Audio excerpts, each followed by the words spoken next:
الحمد لله نحمده ونستعينه ونستغفره ونؤمن به ونتوكل عليه ونعوذ بالله من شرور أنفسنا ومن سيئات أعمالنا من يهده الله فلا مضل له ومن يضلله فلا هادي له ونشهد أن لا إله إلا الله وحده لا شريك له ونشهد أن سيدنا ومولانا محمدا عبده ورسوله صلى الله تعالى عليه وعلى آله وأصحابه وبارك وسلم تسليما كثيرا كثيرا. أما بعد فعن أبي أمامة رضي الله تعالى عنه قال قال رسول الله صلى الله تعالى عليه وسلم يا ابن آدم إنك إن تبذل الفضل خير لك وإن تمسكه شر لك ولا تلام على كفاف وابدأ بمن تعول واليد العليا خير من اليد السفلى. گزشتہ ہفتے اس بات پر بات چل رہی تھی کہ اللہ تعالیٰ نے ہمیں اور آپ کو جو مال دیا ہے اس کو اللہ کی مرضی کے مطابق مختلف نیکی کے کاموں میں موقع و موقع لگاتے رہنا اور خرچ کرتے رہنا یہ اللہ تعالیٰ کا حکم ہے. اللہ تعالیٰ قرآن کریم میں فرماتے ہیں لن تنالوا البر حتى تنفقوا مما تحبون. نیکی کے کمال کو تم لوگ اس وقت تک ہرگز نہیں پہنچ سکتے جب تک کہ تم اللہ کی مرضی کے مطابق اپنے دیے ہوئے مال کو خرچ نہ کرو. جہاں اللہ پسند کرتا ہے اس جگہ پر اپنی پسند کے مال کو خرچ کرو گے تو نیکی کے کمال کو پہنچو گے. ہمارا تو حال یہ ہوتا ہے بہت سی مرتبہ کہ جو جب ہمارے پاس نہیں چلتا ہے وہ ہم اللہ کے نام پہ دے دیتے ہیں. مری ہوئی مرغی اللہ کے نام پہ. تو یہ مزاج ہے ہمارا. حالانکہ جو ہمیں پسند ہے وہ مال لگانا. گزشتہ ہفتے ایک روایت میں نے پیش کی تھی. حضرت ابو الدحداح رضی اللہ تعالیٰ عنہ نے نبی کریم صلی اللہ تعالیٰ علیہ وسلم کی خدمت میں آ کر عرض کیا کہ یہ میرا باغ ہے اور میرے مال میں سب سے زیادہ پسندیدہ مال ہے. اور اللہ تعالیٰ فرما رہا ہے کہ جب تک تم سب سے زیادہ پسندیدہ مال خرچ نہیں کرو گے نیکی کے اعلیٰ کمال تک نہیں پہنچ پاؤ گے. چونکہ اللہ کا یہ فرمان ہے کہ سب سے زیادہ پسندیدہ مال لگانا ہے اور میری نگاہ میں یہ میرا باغ سب سے زیادہ پسندیدہ ہے. اس کو میں نے اللہ کے نام پر کیا کر دیا؟ دے دیا. تو نیکی کے کمال کو اگر ہمیں پہنچنا ہے تو اللہ کے دیے ہوئے مال میں سے ہم کو جو زیادہ پسندیدہ مال ہے اس کو اس کی راہ میں خرچ کرنا ہوگا. اللہ ہمیں اور آپ کو اس کی توفیق عطا فرمائے. انسان یہ کہتا ہے کہ میرا مال میرا مال میرا مال. آدمی کی سوچ ہے یہ میرا مال، سوائے خیال کے اور کچھ نہیں. انسان کی زندگی ہے کیا؟ چند لمحے، چند منٹ، چند سیکنڈ، چند گھنٹے، چند مہینے، چند سال وہ اس دنیا میں رہتا ہے اور جس مال کے بارے میں اس کا تصور ہے کہ یہ میرا مال ہے اس کو وہ خالی خیال میں چلاتے رہتا ہے یہ میرا مال ہے میرا مال ہے. کسی کے پاس 10 گھر ہے تو ان 10 گھر کو جیب میں لے کر گھومتا ہے. جیب کی کیا بات ہے دل میں لے کر گھومتا ہے. کوئی آدمی اپنے ساتھ اپنا مال ساتھ میں لے کر گھومتا نہیں لیکن تصور ہے کہ میرا مال ہے. یہ خیال ہے کہ میرا مال ہے، اس کا یہ مال نہیں ہے. میرے اور آپ کے آقا صلی اللہ علیہ وسلم فرماتے ہیں تمہارا یہ مال نہیں. جو تم سوچ رہے ہو، خیال کر رہے ہو، ہمارے بیلنس میں جتنا پیسہ ہے اس کو ہم لوگ تصور کر رہے ہیں کہ اتنا میرا مال ہے. ویسے تو وہ میرا مال ہے لیکن میرے قبضے میں بھی نہیں، کسی اور کے قبضے میں ہے کہ نہیں؟ جو اکاؤنٹ میں پیسہ رکھا ہے وہ میرے قبضے میں، کسی اور کے قبضے میں، کسی اور کے قبضے میں. اس کا کچھ کوئی اور جو ہے کیا کر رہا ہے، اپنی تجارت کر رہا ہے، اپنا جو کچھ کرنا ہے کر رہا ہے. تو میرا مال لیکن بھی میرے پاس نہیں ہے، لیکن میں سمجھ رہا ہوں کہ میرے اطلاق کیا ہے، ایف ڈی کیے ہوئے، جمع کیے ہوئے. تو یہ تو انسان کی خالی سوچ ہے. رسول اللہ صلی اللہ علیہ وسلم فرماتے ہیں تیرا مال وہ نہیں ہے جس کے بارے میں تو سوچ رہا ہے یہ میرا مال میرا مال میرا مال. تیرا مال تو صرف 3 شکلوں میں ہے. اس حقیقت کو مجھے اور آپ کو سمجھنا ہے. تیرا مال تو کتنی شکلوں میں ہے؟ صرف 3 شکلوں میں ہے. جو تو نے کھایا وہ اپنے آپ پر خرچ کر دیا. جس کو تو نے کھایا فاف نہیں تھا، الا ما اکلت فاف نہیں. جس مال کو تو نے کھا لیا اور اس کو ختم کر دیا، ظاہر ہے کہ اس کو کھا کر اس مال کو اپنی ذات پر لگایا، ختم کر دیا، یہ تیرا. دوسری شکل جس کو تو نے پہنا اور پرانا کر دیا، الا ما لبست فامضيت. مال کو کہ آدمی نے کپڑے خرید لیے اور اس کپڑے کو کیا کر لیا، پہن کر اس کپڑے کو پرانا کر دیا. یہ بھی کس کا؟ کھایا ختم کر دیا، یہ بھی اپنا. پہن کر اوڑھ کر اس کو پرانا کر دیا، یہ بھی اپنا.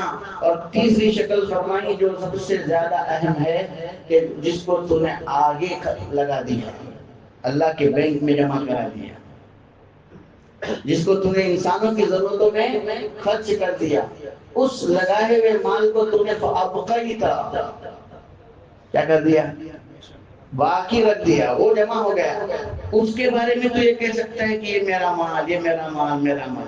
نیکی کے کاموں میں لگایا، اس لگائے ہوئے مال کے بارے میں یہ تیرا خیال صحیح ہے کہ یہ کیا ہے، میرا مال ہے، میرا مال ہے، میرا مال. ہاں پیچھے رکھا ہوا جتنا ہے اس کے بارے میں تیرا خیال کرنا کہ میرا میرا میرا، یہ تو نہایت دھوکہ ہے. وما هذه الحیات الدنیا الا متاع الغرور. دنیا کی زندگی تو محض دھوکے کا سامان ہے. چنانچہ روایتوں میں آتا ہے کہ لوگوں کی ضرورتوں کو پورا کرنا اللہ تعالیٰ کو بہت زیادہ پسند ہے. حدیث میں ہے کہ اللہ فرماتا ہے الخلق عیال اللہ، مخلوق اللہ کی عیال ہے، اللہ کا گھرانہ ہے، اللہ کا کنبہ ہے. مخلوق اللہ کا کیا ہے، کنبہ ہے، اللہ کی فیملی کے ممبر ہیں. ساری مخلوق، جتنے مخلوق کو اللہ نے پیدا کیا ہے وہ سب کے سب اللہ کی فیملی کے ممبر ہیں. فیملی کے ممبر کا مطلب یہ نہیں جیسے ہمارے یہاں تصور ہے کہ اللہ کی کوئی اولاد ہے. نعوذ باللہ، اللہ کی کوئی اولاد نہیں. مطلب یہ کہ اللہ تعالیٰ نے اپنی مخلوق پھیلا رکھی ہے، اس نے بنایا ہے، اس نے پھیلا رکھا ہے. لہذا اللہ کی نگاہ میں سب سے زیادہ پسندیدہ لوگ وہ ہیں جو اللہ کی کنبے اور اس کے مخلوق کے کام آوے. زیادہ پسندیدہ لوگ کون ہیں؟ اللہ کے کنبے کے کام آنے والے لوگ، جن کے ذریعے سے اللہ کے کنبے اور اللہ کے عیال اور اللہ کی مخلوق کی ضرورتیں پوری ہوں. ایسے لوگ اللہ کی نگاہ میں سب سے زیادہ پسندیدہ ہیں. حدیث میں آتا ہے احب الناس الی اللہ انفعهم للناس. لوگوں میں اللہ کے نزدیک سب سے زیادہ پسندیدہ وہ ہیں جو لوگوں کے لیے سب سے زیادہ نفع پہنچانے والے ہیں. نفع چاہے علم کے اعتبار سے پہنچانے والے ہیں، چاہے مال کے اعتبار سے پہنچانے والے ہیں، کسی بھی طریقے سے لوگوں کو زیادہ سے زیادہ نفع پہنچانے والے لوگ اللہ کی نگاہ میں سب سے زیادہ پسندیدہ ہیں. وَأَحَبُّ الْأَعْمَالِ إِلَى اللَّهِ سُرُورٌ تُدْخِلُ عَلَى مُسْلِمٍ. بہت سی مرتبہ ہم لوگ نماز اور روزے رکھ لیتے ہیں، تلاوتیں کر لیتے ہیں، سمجھتے ہیں یہی سب سے بڑے اعمال ہیں. یہ اپنی جگہ پر ہیں بڑے اعمال، لیکن بعض مرتبہ چھوٹی نیکی جس کو ہم لوگ معمولی سمجھتے ہیں وہ بھی بہت بڑی ہوا کرتی ہے. حضور فرماتے ہیں کہ اعمال میں اللہ کے نزدیک سب سے زیادہ پسندیدہ عمل وہ خوشی ہے جس خوشی سے کسی مسلمان کو تو خوش کر دے. کسی مسلمان کے چہرے پر خوشی لانا یہ بھی اللہ کو سب سے زیادہ، بولیے بولیے، کسی مسلمان کو خوش کرنا اللہ کو سب سے زیادہ، اب عام مسلمان کو خوش کرنا سب سے زیادہ پسندیدہ ہے، تو پھر عام کے بعد جو خاص ہے خاص ہے خاص ہے ان کو خوش کرنا، ہمارے اپنے گھر والے، ہمارے اپنی فیملی، اپنی بیوی، اپنے بچے، اپنے والدین، اپنے بھائی بہن، ان کو خوش کرنا ظاہر ہے کہ عام مسلمانوں سے ہٹ کر یہ اور زیادہ جو ہے ان پر خرچ کرنا اور زیادہ نیکی کا باعث ہے، تو ان کو خوش کرنے سے اور بھی زیادہ اللہ تعالیٰ ہم سے راضی ہوگا۔ اس لیے اس نیکی کو معمولی نہیں سمجھنا چاہیے کہ ہم لوگ جو ہے خرچ کرنے میں ایسے تو سب پر بہت خرچ کر رہے ہیں، معلوم پڑ رہا ہے بہت سی مرتبہ کہ وہاں بھائی بہنوں کو کچھ بھی نہیں دیا، ان کے لیے خوشی کا کوئی سامان نہیں کیا۔ کیا ہم پر ہمارے اپنے بھائی بہنوں اور ہمارے رشتے داروں کے جو احسانات ہیں، کیا ان کی وجہ سے ان کے اوپر کبھی خرچ کرنے کی ضرورت نہیں ہے؟ کیا ان کو کبھی خوش کرنے کی ضرورت نہیں ہے؟ ہمارے پیسے دینے سے وہ بہت سی مرتبہ اپنی ضرورتوں کو پورا تو نہیں کر پائیں گے، لیکن ایک چھوٹا سا ہدیہ ہماری طرف سے ان کو جانا ان کو خوش کر دے گا، اور ان کو خوش کرنا اللہ کو راضی کر دے گا۔ اس لیے ان نیکیوں میں پہل کرنا چاہیے۔ نبی کریم صلی اللہ علیہ وسلم فرماتے ہیں کہ اعمال میں سب سے زیادہ پسندیدہ عمل اللہ کی نگاہ میں وہ خوشی ہے جس کو تو کسی مسلمان پر داخل کر دے، یا جس سے کسی مسلمان کی تکلیف کو دور کر دے، یا جس سے تو کسی بھوکے کی بھوک مٹا دے، یا جس کے ذریعے کسی قرض دار کے قرض کو ادا کر دے، یہ سب اللہ کی نگاہ میں زیادہ پسندیدہ ہے۔ اگلا جملہ بہت ہی اہم ہے، فرمایا میں اپنے بھائی کے لیے، حضور فرماتے ہیں میں اپنے کسی بھائی کے کام کے لیے، اس کی ضرورت کے لیے اس کے ساتھ چل کر جاؤں، یہ مجھے زیادہ پسندیدہ ہے اس بات سے کہ میں اس مسجد میں، کس مسجد سے آپ یہ بات فرما رہے ہیں؟ یہ بات آپ کس مسجد سے فرما رہے ہیں؟ مسجد نبوی سے۔ فرمایا کہ میں اپنے بھائی کی ضرورت کے لیے اس کے ساتھ چل کر جاؤں، یہ مجھے زیادہ پسندیدہ ہے اس بات سے کہ میں اپنی اس مسجد میں یعنی مسجد نبوی میں 1 مہینے کا اعتکاف کروں۔ کتنا؟ 1 مہینے کا اعتکاف مسجد نبوی میں کروں، اس کے مقابلے میں کسی بھائی کی ضرورت کو پورا کرنے کے لیے اس کے ساتھ چل کر جاؤں، یہ مجھے زیادہ پسندیدہ ہے۔ معمولی بات نہیں ہے، اس لیے ان چیزوں میں ہمیں پیچھے نہیں رہنا چاہیے، آگے بڑھنا چاہیے۔ مسجد نبوی کے اعتکاف سے بھی بڑھ کر کسی مسلمان کی ضرورت کو کیا کرنا ہے؟ پورا کرنا ہے۔ پھر آپ نے فرمایا من مشى مع اخيه في حاجة حتى يثبتها، جو آدمی اپنے بھائی کی ضرورت کے لیے اس کے ساتھ چلتا ہے یہاں تک کہ اس کو پورا کر دیتا ہے، اللہ تعالیٰ اس کے قدموں کو اس دن ثابت قدم رکھے گا جس دن انسانوں کے قدم اپنی جگہ سے جو ہے ہل نہیں پائیں گے۔ قیامت کے میدان میں جہاں آدمی کہیں جا نہیں سکتا ہے، ایسی جگہ پر اللہ تعالیٰ اس کے قدموں کو جمائیں گے، اس کے لیے کوئی پریشانی کا باعث نہیں ہوگا۔ اسی طریقے سے ایک حدیث میں ہے، ابو امامہ فرماتے ہیں نبی کریم صلی اللہ علیہ وسلم نے ارشاد فرمایا اے آدم کے بیٹے، تیرے پاس جو حاجت سے زائد مال ہے اگر تو اس کو خرچ کر دے تو یہ تیرے لیے بہتر ہے، وَإِن تُمْسِكَهُ شَرٌّ لَكَ، اور اگر تو اس کو روک کے رکھے تو تیرے لیے برا ہے۔ لا تلام علی کفاف، ضرورت کی مقدار، ضرورت پوری ہو جائے اتنا مال تجھے دیا گیا، ضرورت پوری ہو جائے اتنا مال تجھے دیا گیا تو اس پر تیرے اس سے سوال نہیں، لا تلام، اس پر تیری ملامت نہیں کی جائے گی۔ وَابْدَأْ بِمَنْ تَعُولُ، اور اللہ نے جو مال تجھے دیا ہے اس کو خرچ کرنے میں شروعات ان سے کر جو تیرے ماتحت ہیں، جو تیرے جن کی ضرورتیں تیرے ذریعے سے کیا ہوتی ہیں؟ پوری ہوتی ہیں، جو تیرے ماتحت ہیں، جن کی کفالت تیرے ذمے میں ہے، ان پر خرچ کرنے میں پہل کر۔ معلوم ہوا جن کو ہم لوگ جن کے خرچ کی ذمہ داری ہم پر ڈالی گئی اور جن کے ذریعے سے ہماری ذریعے سے جن کی ضرورتیں اللہ پوری کر رہا ہے، ہمارے اپنے بیوی بچے اور اپنے گھر کے لوگ، تو ان کے اوپر خرچ کرنے میں پہل کرنا سب سے اونچی نیکی ہے، سب سے اونچی نیکی ہے، یہ معمولی نیکی نہیں ہے۔ بیوی کو جو ہم کھلا رہے ہیں یہ بھی بہت بڑی کیا ہے؟ نیکی ہے۔ بچوں کو جو کھلا رہے ہیں یہ بھی بہت بڑی کیا ہے؟ نیکی ہے. والدین کو جو کھلا رہے ہیں یہ بھی بہت بڑی کیا ہے؟ نیکی ہے. اب اس نیکی کو ضائع نہیں کرنا چاہیے احسان جتا کر. ہم تو تمہارا اتنا کرتے ہیں، اتنا تمہارے لیے خرچہ کرتے ہیں، تم بولتے ہیں یہ دے دو وہ دیتے ہیں، یہ دے دو وہ دیتے ہیں، مختلف موقعوں پر ہم تمہارے ساتھ ایسا کرتے ہیں ویسا کرتے ہیں، اس طرح بول کر اپنے گھر والوں پر احسان جتانا نہیں چاہیے. لا تبطلوا صدقاتکم بالمن والعذاب، اپنے صدقات کو احسانات کے جتلانے کے ذریعے اور تکلیفیں پہنچانے کے ذریعے ضائع نہ کرو. ہمارے جو جوش میں آتے ہیں تو ہم لوگ سب بول ڈالتے ہیں. تو یہ نیکی ہے، اس کو بچانا ہے. نیکی کرنا بھی اس کو بچا بچا کر آگے چلنا ہے. اس طرح کے جملے بولنے سے ساری نیکی کیا ہو جائے گی؟ ضائع ہو جائے گی. اللہ ہم سب کی حفاظت فرمائے. وَالْيَدُ الْعُلْيَا خَيْرٌ مِنَ الْيَدِ السُّفْلَىٰ، اور اوپر والا ہاتھ نیچے والے ہاتھ سے بہتر ہے. اوپر والا ہاتھ نیچے والے ہاتھ سے بہتر ہے. خلاصہ یہ ہے کہ اللہ تعالیٰ نے ہمیں اور آپ کو جو کچھ مال دیا ہے، موقع و موقع مختلف نیکی کے کاموں میں جہاں جہاں تقاضے آتے ہیں ان تقاضوں پر خرچ کرنا یہ میری اور آپ کی ذمہ داری ہے. اور اسی مناسبت سے گزشتہ ہفتے تو میں نے مدرسے کے لیے اعلان کیا تھا، اس ہفتے یہ عرض کر رہا ہوں کہ آپ جانتے ہیں ہمارا پیچھے انجمن دردمندان تعلیم و ترقی ٹرسٹ کے نام سے ایک آفس ہے.